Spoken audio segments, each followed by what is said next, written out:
See? So as an adult, haven't you sometimes come back to that place of, no, I'm no longer going to do that? That's the awareness. The second step is that there must be some understanding.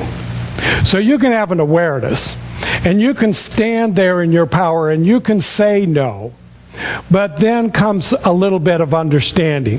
Well, if I'm forever saying no, then I'm not going to get anything. People aren't going to like me. There's going to be this, mass exodus of people and places and things out of my life because I don't yet understand.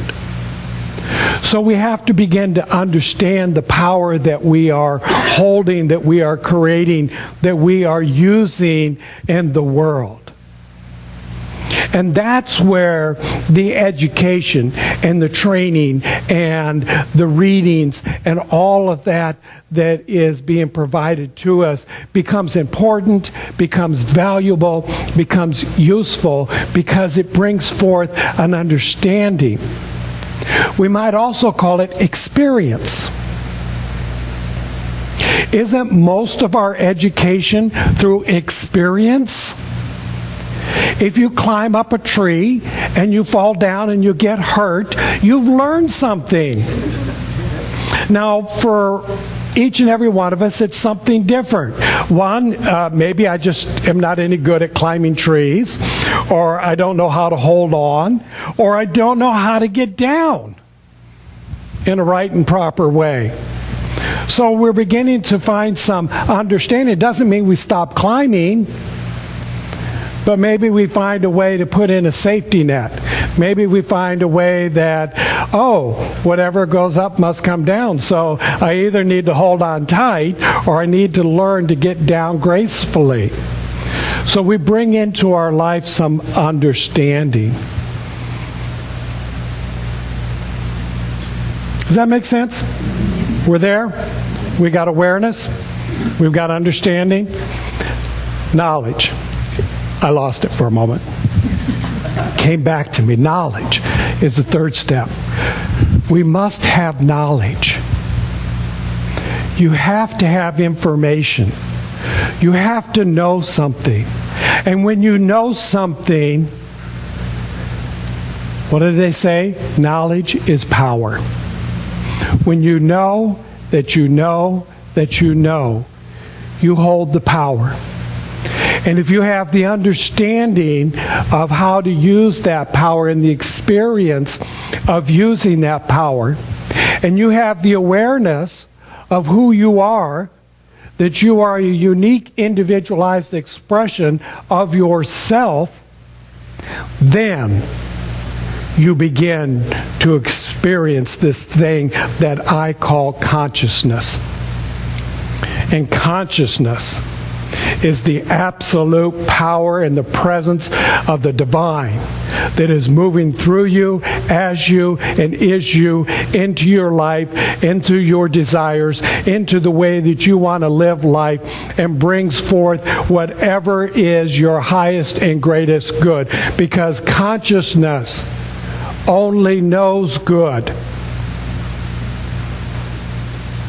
So you can measure your consciousness simply by kind of examining your life, kind of looking to see, well, where am I in life? What's going on in my life? How well am I doing in my life?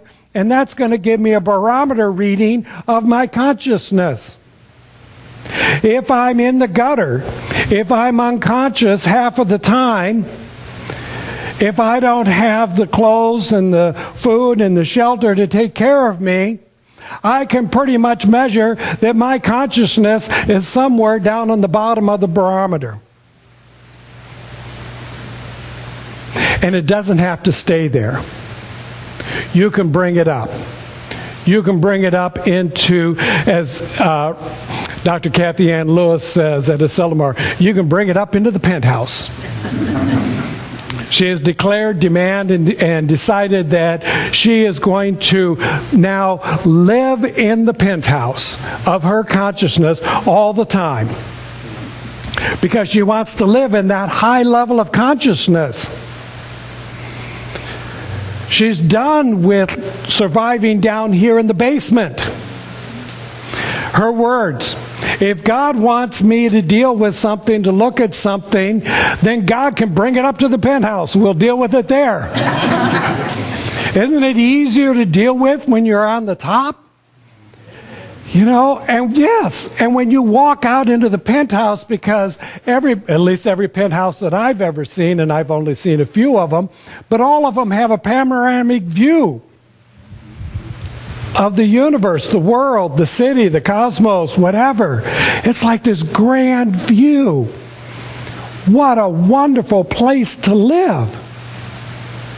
To have that experience, to have that presence, to understand that power, to be aware that I am unique, individualized expression of spirit, to understand that I have this power and this presence within me in order to declare my truth, to decide what it is that I want or what I don't want, and then to have the knowledge, to be able to have the information, to be able to work whatever it is that I need to work and the way that I need to do it, so that I can bring forth the greater good, the greater desire, the greater truth of who I am. I would suspect, and I'm not going to ask you to identify yourself, but I would suspect that everybody here in this room today is seeking and wanting and desiring to improve upon, to bring something greater forth, to continue to live life and the highest and the greatest good. Nobody here is looking. Nobody's wanting to go down to the basement. Okay? I believe that. I believe that that's why you're here, because you're moving up the ladder. You're moving up the steps. You're moving up into the higher consciousness. And you want to stay there. You want to maintain it. You want to sustain it. And that's not always an easy thing to do. Consciousness is not something that you just grab it and put it in your pocket and now you've got it. You never have to work at it again. Consciousness is something that must always be nourished and nurtured in order to keep you in that place of living in the penthouse, in the high level of consciousness. To be the illumined one. John Randolph Price speaks about, he often uses the term super beings. When he talks about the master teacher, Jesus, he says, that was a super being. When he talks about Buddha, he was a super being. There are a lot of super beings in the world. There are many of you here today that are super beings. You have the awareness. You have the understanding. You have the knowledge. You are bringing forth some great truth in your life. You're living the experience that you want to live. And you can take it to a new level because it is not limited. The universe is forever expanding into this enormous possibility. Think about, what do you want? What do you desire? And then ask your super being, because there is one within you. There is a super being that is within you. That is the power and the presence of the divine. So I want you to just think about something here for a moment. Maybe just close your eyes, just ever so lightly. And I want you to imagine an ember in the fireplace or the campfire.